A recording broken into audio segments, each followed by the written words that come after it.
Hello everyone, welcome to back my YouTube channel. Student, आज की इस वीडियो में हम रिवीजन करने वाले हैं उपराष्ट्रपति। उपराष्ट्रपति को हम जानेंगे बहुत ही सरल शब्दों में, वो भी खान जीके जीएस पॉकेट जो बुक है उससे रिवीजन करूंगा। चलिए देखते हैं। ये है उपराष्ट्रपति, अनुच्छेद 63 में जिसका उल्लेख है। उपराष्ट्रपति अनुच्छेद 63 में इसका उल्लेख। आइए देखते हैं उपराष्ट्रपति का। उपराष्ट्रपति राष्ट्रपति के बाद वरीयता क्रम में दूसरे स्थान पर आता है। यानी राष्ट्रपति के बाद वरीयता क्रम में दूसरे स्थान पर आते हैं उपराष्ट्रपति। अनुच्छेद 63 के तहत भारत का एक राष्ट्रपति होगा।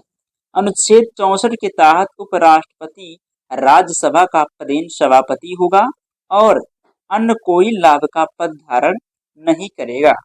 अनुच्छेद 65 के तहत राष्ट्रपति की मृत्यु, पद त्याग या पद से हटाए जाने या अन्य कारणों से उसके पद में हुई रिक्ति की दशा में उपराष्ट्रपति राष्ट्रपति के रूप में कार्य करेगा। अगर किसी कारण जो है राष्ट्रपति की मृत्यु हो जाती है तो ऐसी दशा में उपराष्ट्रपति जो है वो राष्ट्रपति के रूप में कार्य करेगा। चलिए, अनुच्छेद 68 के तहत उपराष्ट्रपति के पद की रिक्ति को भरने के लिए निर्वाचन विद्यमान उपराष्ट्रपति के कार्यकाल की समाप्ति से पहले करा लिया जाएगा तथा आकस्मिक रिक्त के संबंध में 6 माह के भीतर पुनः निर्वाचित उपराष्ट्रपति पूर्ण अवधि के लिए निर्वाचित होगा। निर्वाचन अनुच्छेद 66 के तहत उपराष्ट्रपति का निर्वाचन एक निर्वाचक मंडल करता है। एक निर्वाचक मंडल करता है जिसमें लोकसभा व राज्यसभा के सभी सदस्य शामिल होते हैं। अर्थात उपराष्ट्रपति के निर्वाचन में संसद के दोनों सदनों के निर्वाचित व मनोनीत सदस्य भाग लेते हैं। दूसरे शब्दों में कहा जा सकता है कि संसद के सदस्य उपराष्ट्रपति के निर्वाचन में भाग लेते हैं। प्रारंभ में उपराष्ट्रपति का चुनाव संयुक्त अधिवेशन के माध्यम से किया जाता था, परंतु 11वें संविधान संशोधन अधिनियम 1961 के द्वारा संयुक्त अधिवेशन के स्थान पर निर्वाचक मंडल की व्यवस्था की गई। निर्वाचक मंडल की व्यवस्था की गई। उपराष्ट्रपति के निर्वाचक मंडल में 20 प्रस्तावक, 20 अनुमोदक व 15,000 रुपये जमानत राशि निर्धारित की गई। यदि कोई उम्मीदवार कुल वैध मतों का 1/6 से कम प्राप्त करता है तो वह अपनी जमानत राशि खो देता है।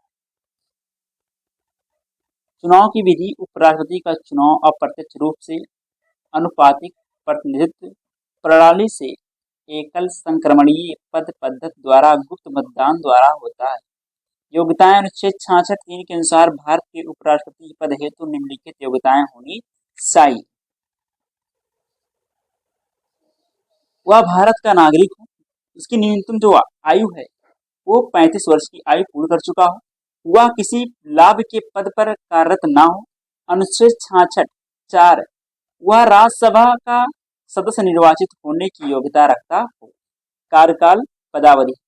संविधान के अनुच्छेद 67 के अनुसार उपराष्ट्रपति का कार्यकाल पद ग्रहण करने की तिथि 5 वर्ष होती है। कितना होता है? 5 वर्ष होता है। परंतु वह तब तक अपने पद पर बना रहता है जब तक उसका उत्तराधिकारी पद ग्रहण नहीं कर लेता है। लेकिन उपराष्ट्रपति के सेवानिवृत्त होने के 60 दिन के भीतर अगले उपराष्ट्रपति का निर्वाचन होता है। वह अपना 5 वर्ष का कार्यकाल समाप्त होने से पूर्व राष्ट्रपति को संबोधित कर अपना त्याग पत्र दे सकता है। शपथ। अनुच्छेद 69 के अनुसार उपराष्ट्रपति अपना पद ग्रहण करने से पूर्व राष्ट्रपति के समक्ष शपथ ग्रहण करता है। राष्ट्रपति द्वारा उपराष्ट्रपति को संविधान व विधि के संरक्षण की शपथ दिलाई जाती है। संरक्षण की शपथ दिलाई जाती है। नोट: उपराष्ट्रपति की शपथ का उल्लेख तीसरी अनुसूची में नहीं है। तीसरी अनुसूची में नहीं है। वेतन। अनुच्छेद 97 उपराष्ट्रपति को राज्यसभा के सभापति के रूप में 4 लाख रुपये मासिक वेतन भारत की संचित निधि से दिया जाता है। 1997 के पश्चात राज्यसभा के सभापति व उपराष्ट्रपति के पेंशन संबंधी प्रावधान किए गए हैं। त्याग पत्र। उपराष्ट्रपति अपना त्याग पत्र राष्ट्रपति को देता है। जब उपराष्ट्रपति पद पर नहीं होते तो राज्यसभा का उपसभापति उपराष्ट्रपति के कार्यों का निर्वहन करता है। हटाना। उपराष्ट्रपति को हटाने की प्रक्रिया राज्यसभा से शुरू की जा सकती है। यदि राज्यसभा अपने तत्कालीन सदस्यों के बहुमत से प्रस्ताव पारित कर दे तथा लोकसभा भी संबंधित प्रस्ताव को स्वीकार कर ले तो उपराष्ट्रपति सभापति को पद त्यागना पड़ता है। इस प्रस्ताव की सूचना उपराष्ट्रपति को 14 दिन पूर्व दिया जाना आवश्यक है। उपराष्ट्रपति के निर्वाचन संबंधी विवाद को सर्वोच्च न्यायालय द्वारा हल किया जाता है। सर्वोच्च न्यायालय द्वारा हल किया जाता है। भारत के उपराष्ट्रपति और उनके कार्य और विशेष विवरण को जानते हैं। उपराष्ट्रपति कार्यकाल है इनका डॉक्टर एस राधाकृष्णन का जो है इनका कार्यकाल है 1952 से 1957 तक। 2 बार निर्विरोध निर्वाचित हुए और 1957 से 1962 राष्ट्रपति भी रहे। डॉक्टर जाकिर हुसैन 1962 से 1967 प्रथम अल्पसंख्यक उपराष्ट्रपति। वाराहगिरी वेंकटगिरी 1967 से 1969 कार्यकाल पूर्ण होने से पहले त्यागपत्र श्रीलंका व यूएसएसआर में भारत के उच्चायुक्त रहे। गोपाल स्वरूप पाठक 1969 से 1974 प्रथम जो राष्ट्रपति नहीं रहे। बीडी जत्ती 1974 से 1979। मोहम्मद हिदायतुल्लाह 1979 से 1984 निर्विरोध निर्वाचित। स्वामी वेंकट रमण 1984 से 1987 राष्ट्रपति का चुनाव लड़ने हेतु त्यागपत्र। डॉक्टर शंकर दयाल शर्मा 1987 से 1992 निर्विरोध निर्वाचित। के.आर. नारायण 1992 से 1997। कृष्णकांत 1997 से 2002 पदवधि के दौरान मृत्यु प्रथम। भैरव सिंह शेखावत 2002 से 2007 राजस्थान के मुख्यमंत्री रहे। मोहम्मद हामिद अंसारी 2007 से 2012 राधाकृष्णन के बाद दूसरे व्यक्ति 2012 से 2017 जो 2 बार उपराष्ट्रपति रहे। एम वेंकैया नायडू 2017 से 2022 भाजपा के एकमात्र राष्ट्रीय अध्यक्ष जो उपराष्ट्रपति बने। जगदीप धनखड़ 11 अगस्त 2022 से लगातार बंगाल के राज्यपाल रहे। क्रम में 16वें व्यक्ति के रूप में वे 14वें उपराष्ट्रपति।